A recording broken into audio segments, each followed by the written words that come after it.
Hello students, हमारी YouTube channel में आपका हार्दिक स्वागत है। तो चलिए आज हम लोग पढ़ते हैं त्रिभुज या ट्रायंगल के विषय में। तो चलिए बगैर लेट के हुए हम लोग अपनी पढ़ाई को स्टार्ट करते हैं। तो सबसे पहले हम लोग त्रिभुज की परिभाषा जानेंगे।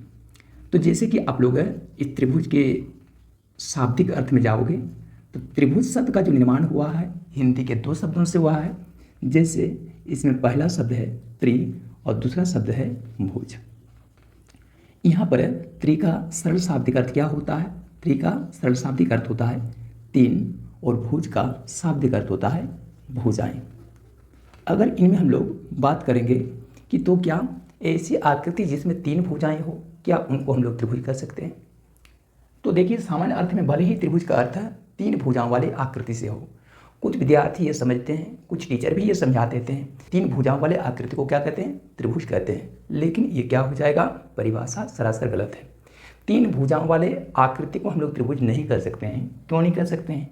जैसे यहाँ पर हम लोग एक भुजा, यहाँ दूसरी भुजा और यहाँ यदि हम लोग तीसरी भुजा ले लेंगे तो इसमें भी तो तीन भुजाएँ हैं। पहली भुजा मान के चलिए ए बी के रूप में है, दूसरी भुजा बी सी के रूप में है और तीसरी भुजा सी डी के रूप में है। तो क्या इस आकृति को हम लोग त्रिभुज कर सकते हैं क्या? बिल्कुल नहीं कर सकते हैं। यद्यपि यह तीन भुजाओं से या तीन सरल रेखाखंडों से बना है, उसके बावजूद भी ये त्रिभुज नहीं हो सकता है। उस प्रकार से हम लोग अगर ऐसे बात करेंगे तो इस आकृति में भी देखिए, दूसरे नंबर के उदाहरण में भी देखिए, जो यहाँ आकृति बनी हुई है उसमें भी तीन रेखाखंड है। इन रेखाखंडों के नाम आप लोग दे सकते हो रेखाखंड पी क्यू, रेखाखंड क्यू आर और रेखाखंड आर एस। रेखाखंड पी क्यू, रेखाखंड क्यू आर और रेखाखंड आर एस। इस आकृति में भी तीन भुजाएं हैं, तो क्या हम लोग इनको भी त्रिभुज कर सकते हैं? बिल्कुल नहीं कर सकते हैं। तो यानी आकृतियों में तीन भुजाओं का होना ही त्रिभुज के लिए पर्याप्त नहीं होता है। त्रिभुज की जो शर्तें हैं उनसे कुछ अलग है। तो त्रिभुज की सरल परिभाषा क्या दोगे? तो त्रिभुज की सरल परिभाषा हो जाएगी तीन भुजाओं वाले बहुभुज को। ठीक है, त्रिभुज की परिभाषा होगी, क्या चीज़ होगी? तीन भुजाओं वाले बहुभुज को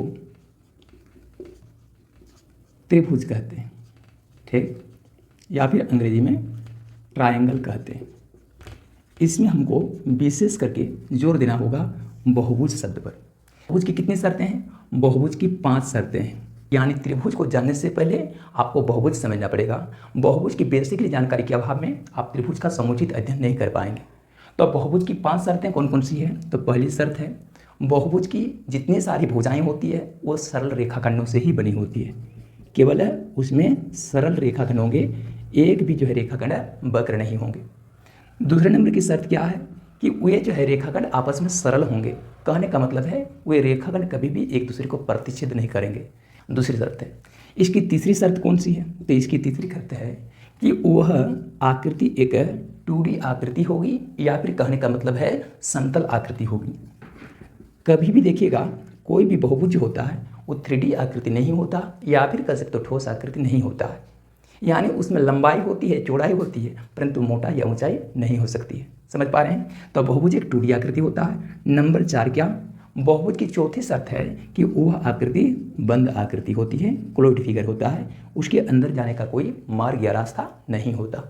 ठीक है, और पांचवा और आखिरी शर्त है वह वक्र होती है। वक्र कहने का अर्थ है उस बहुभुज का ड्राइंग बनाते समय आप पेन या पेंसिल को जहाँ से भी स्टार्ट करेंगे अंततः वह वहीं जाकर रुकेगी। जैसे हमने बिंदु ए से आकृति को बनाना प्रारंभ किया है तो ए से हम बी में आ जाएंगे, बी से हम सी में चले जाएंगे और सी से अंततः फिर हमें उसी प्रारंभिक बिंदु ए पर चलना होगा। तो इस प्रकार की जो आकृति बनी है उसे आप एक बहुभुज का दर्जा दे सकते हो, नाम दे सकते हो। एक अन्य आकृति को देख लीजिए, A B C D E F. यह आकृति भी देख लीजिए बहुभुज का एक अच्छा उदाहरण है। इस आकृति में तो क्या देख रहे हो? ये आकृति में देखिए बहुभुज के टोटल 5 शर्तों का पालन हो रहा है। तो ध्यान रखोगे जिस किसी भी आकृति में ये 5 शर्तों का परिपालन होने लगे तो समझ लीजिएगा कि वह आकृति बहुभुज के उदाहरण है। कि हम लोग शर्तों को देखेंगे, अगर इनमें से 5 में से एक भी शर्त अगर गलत हो जाएगा कि परिपालन नहीं हो सकेगा तो संबंधित आकृति को बहुभुज नहीं कहा जाए। बहुभुज की 5 शर्तों का परिपालन हो रहा है इसलिए इनको भी बहुभुज कर सकते हैं। अब रही बात इनको किस नाम से जानेंगे, तो यहाँ भुजाओं की जो संख्या है उसके आधार पर इसका नामकरण करोगे। तो इसमें देखिए पहली भुजा ए बी, दूसरी भुजा बी सी, तीसरी भुजा सी डी, चौथी भुजा डी ई, पांचवी भुजा ई एफ, छठी भुजा एफ है। तो इसमें चूंकि 6 भुजाएं हैं इसलिए हम लोग इसको क्या बोलेंगे, 6 भुजाओं वाला बहुभुज यानी षटभुज बोलेंगे, हेक्सागन्स बोलेंगे। ठीक है, तो हम लोग को हेक्सागन्स का अध्ययन नहीं करना है, हम लोग को तो ट्रायंगल या फिर त्रिभुज का अध्ययन करना है। सो अपनी पढ़ाई हम लोग त्रिभुज तक सीमित रखेंगे इस वीडियोज में। तो चलिए त्रिभुज के भाग या अंगों की बात करते हैं। तो जब भी कोई एक त्रिभुज का आप निर्माण करते हो तो उस त्रिभुज के बनने मात्र से कौन कौन सी चीज़ें तैयार हो जाती हैं। जैसे इस त्रिभुज का नामकरण अगर हम लोग ABC के रूप में कर दें तो त्रिभुज ABC के निर्माण के साथ साथ इनके अंग या भाग तैयार हो चुके हैं। वो ये भाग या अंग कौन कौन से हैं या पार्ट्स कौन कौन से हैं, चलिए इसको समझते हैं। तो ये त्रिभुज ABC में आप लोग क्या देख रहे हो, या 3 भुजाएं देख रहे हो। उसमें से पहली भुजा AB या BA भुजा के रूप में है, दूसरी भुजा BC या CB भुजा के रूप में है, और तीसरी भुजा CA या AC भुजा के रूप में है। इसमें चूंकि 3 भुजाएं हो गई, साथ ही साथ में जब ये बहुभुज बन रहा है तो उस बहुभुज में क्या देखते हो, 3 शीर्ष भी बन जाते हैं। अब कहोगे शीर्ष किसे कहते हैं या वर्टेक्स किसे कहते हैं, तो इसी एक बहुभुज की किन्हीं 2 भुजाओं के उभनिष्ठ बिंदु को क्या शीर्ष कहते हैं। तो यहाँ देखिएगा, जैसे भुजा हम लोग BA और भुजा CA ले लें तो भुजा BA और CA दोनों के लिए उभनिष्ठ बिंदु कौन सा है, A है। तो A हो गया इसका एक शीर्ष। भुजा AB और भुजा CB के लिए उभनिष्ठ बिंदु कौन सा है, C। तो इस प्रकार से C बिंदु हो गया इसका दूसरा शीर्ष। उस प्रकार से भुजा AC और BC के लिए उभयनिष्ठ बिंदु कौन सा है, C है। तो C हो गया इसका तीसरा शीर्ष। यानी इस त्रिभुज में 3 शीर्ष हो गए, या 3 कह सकते हो, वर्टेक्सेज हो गए। ठीक, और साथ ही साथ में और क्या देखते हो कि इस त्रिभुज के निर्माण के साथ ही इसमें 3 अंतकोण या 3 इंटीरियर एंगल का निर्माण होने लगा है। और वो 3 अंतकोण कौन कौन से हैं, कोण A, कोण B और कोण C के रूप में। तो इस त्रिभुज में 3 कोण हो गए। तो क्या देखें हम लोग कि त्रिभुज का निर्माण होने मात्र से इसमें 3 भुजाएं बन जाती, 3 शीर्ष बिंदु बन जाता, 3 कोण बन जाते। कोण कहने का मतलब अंतकोण बन जाते हैं। बहिष्कोण का निर्माण तो नहीं होता, इसलिए त्रिभुज के अंग या भाग के अंतर्गत बहिष्कोणों की गिनती नहीं होती है, क्योंकि त्रिभुज की जो मूल आकृति है उसमें आपको बहुभुज का बहिष्कोण नहीं दिखेगा, त्रिभुज का बहिष्कोण नहीं दिखेगा, लेकिन अंतकोण तो दिखेगा। इसलिए अंतकोणों को गिनना है, बहिष्कोणों को नहीं गिनना है। तो एक त्रिभुज में क्या देख रहे हो, 3 भुजाएं देख रहे हो, 3 शीर्ष बिंदु देख रहे हो, 3 कोण देख रहे हो, कुल मिलाकर 9 भाग देख रहे हो, या फिर कह सकते हो 9 अंग देख रहे हो। ठीक है, तो इस प्रकार से आप कह सकते हैं कि एक त्रिभुज में कुल मिलाकर 9 भाग या फिर 9 अंग होते हैं। ठीक है, अब चलते हैं उससे आगे, त्रिभुजों के वर्गीकरण पर आएंगे। त्रिभुज का वर्गीकरण जब आप करेंगे, क्लासिफिकेशन करेंगे, तो उस समय क्या देखोगे, त्रिभुजों का जो वर्गीकरण होता है 2 आधार पर होता है। उसमें पहला आधार बनता है भुजांक के आधार पर त्रिभुज के प्रकार, और दूसरा प्रकार जो होगा वो होगा कोण के आधार पर, कोण के आधार पर त्रिभुज के प्रकार। ठीक, तो पहले देखेंगे भुजाओं के आधार पर त्रिभुज के प्रकार कौन कौन से हैं। तो भुजाओं के आधार पर त्रिभुज के 3 प्रकार हैं। उनमें से पहला प्रकार का क्या नाम है, उनका नाम है समबाहु त्रिभुज। क्या नाम है, समबाहु त्रिभुज है, जिससे अंग्रेजी में क्या कहते हैं, इक्विलैटरल ट्रायंगल्स कहते हैं। दूसरा का क्या नाम है, दूसरा का नाम है समद्विबाहु त्रिभुज, और समद्विबाहु त्रिभुज को अंग्रेजी में किस नाम से जानते हैं, आइसोसेलेस ट्रायंगल्स के नाम से जानते हैं। तीसरा जो प्रकार हो गया भुजाओं के आधार पर, उनका नाम है विषमबाहु त्रिभुज, विषमबाहु त्रिभुज, जिसको अंग्रेजी में कहा जाता है एस्केलन ट्रायंगल। ठीक, और कोण के आधार पर जब वर्गीकरण करोगे तो कोण के आधार पर भी त्रिभुज के 3 प्रकार बनते हैं। उनमें से पहला प्रकार का नाम होता है निम्न कोण त्रिभुज, निम्न कोण त्रिभुज, जिसको अंग्रेजी में कहते हैं हम लोग एक्यूट एंगल ट्रायंगल। ठीक है, दूसरा जो प्रकार बनता है उसका नाम है समकोण त्रिभुज, समकोण त्रिभुज, जिसको अंग्रेजी में कहा जाता है राइट एंगल ट्रायंगल। और इनका जो तीसरा प्रकार है वो तीसरा प्रकार का नाम है अधिक कोण त्रिभुज। तीसरा प्रकार का क्या नाम है, अधिक कोण त्रिभुज, यानी कहने का मतलब है ऑब्ट्यूज एंगल ट्रायंगल। ठीक है, acute angle triangle, right angle triangle and obtuse angle triangle. ठीक है, अब हम लोग एक करके इनका परिचय प्राप्त करते हैं। सबसे पहले हम लोग समबाहु त्रिभुज के बात करेंगे। तो समबाहु त्रिभुज का जो वर्गीकरण हुआ है भुजाओं के आधार पर हुआ है। भुजाओं के आधार पर कहने का मतलब है त्रिभुजों का, जब त्रिभुजों की भुजाओं की लंबाई की तुलना करके जब हम लोग त्रिभुजों का वर्गीकरण करेंगे, त्रिभुजों की भुजाओं को देखेंगे, यानी उसकी लंबाइयों को देखेंगे। तो जैसे कि नाम से पता है समबाहु, दो शब्दों के मिल से बना है सम जोड़ बाहु, जिसमें सम का शाब्दिक अर्थ होता है समान, बाहु का शाब्दिक अर्थ होता है भुजाएं।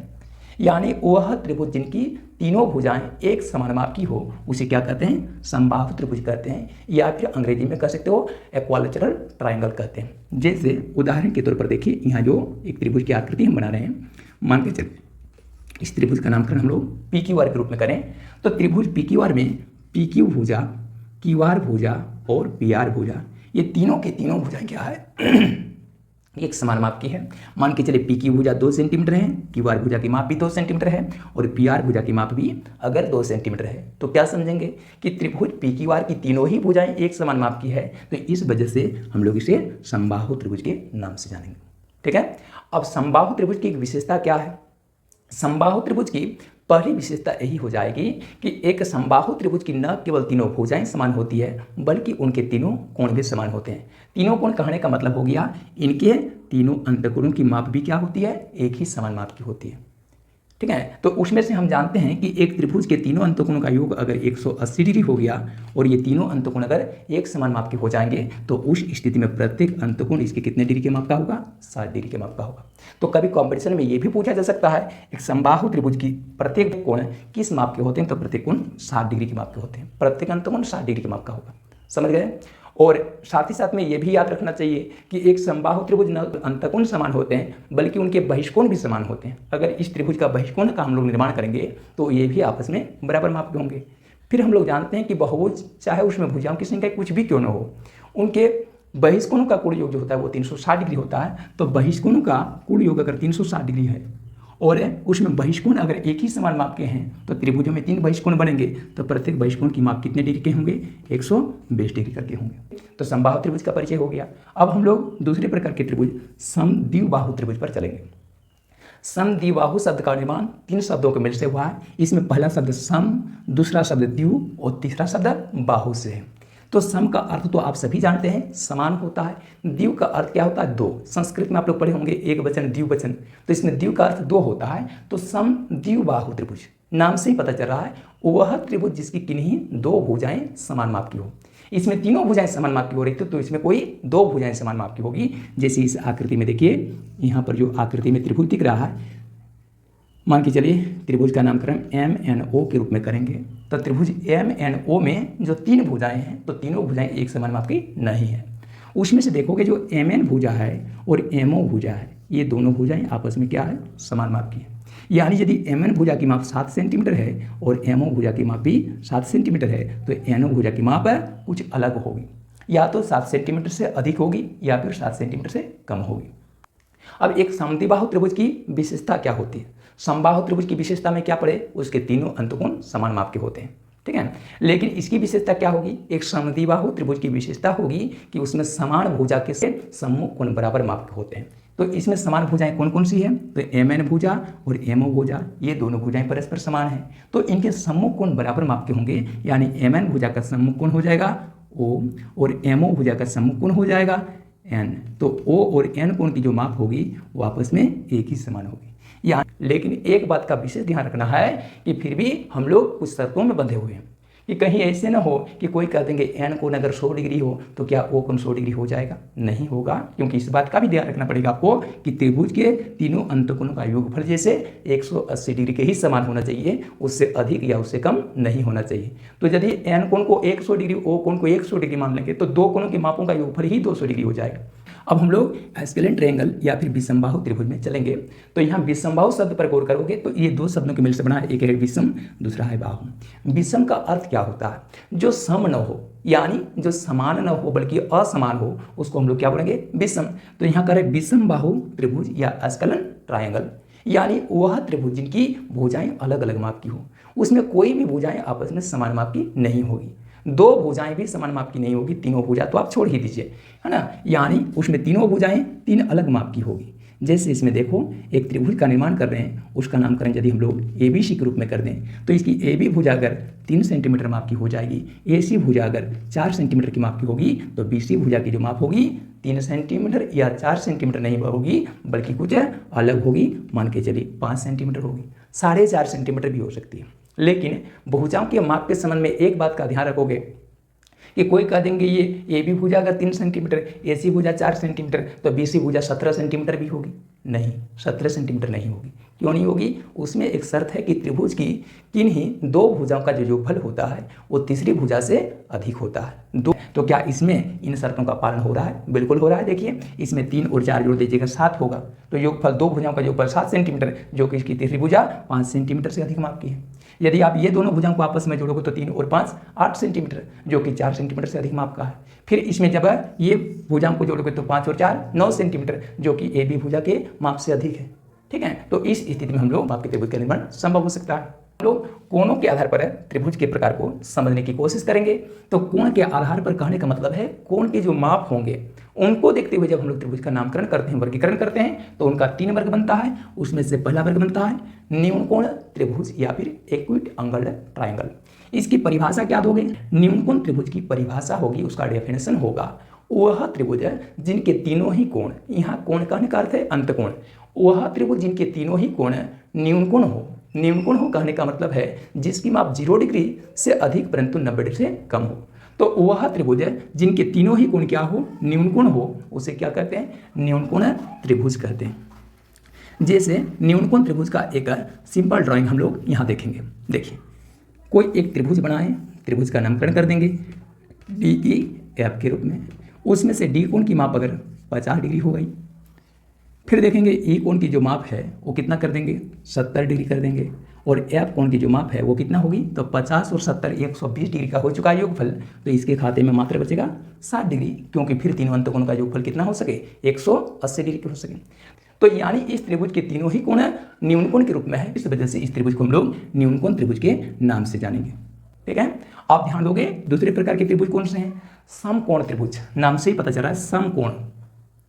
ठीक है, तो अब आप कोई कह देंगे, इसमें कह रहे थे कि तीनों कोण न्यून कोण हो तो उसे न्यून कोण त्रिभुज कहते हैं, तो इसमें तीनों कोण समकोण हो तो उसे हम समकोण त्रिभुज कहेंगे। ऐसा नहीं होगा। क्यों नहीं होगा?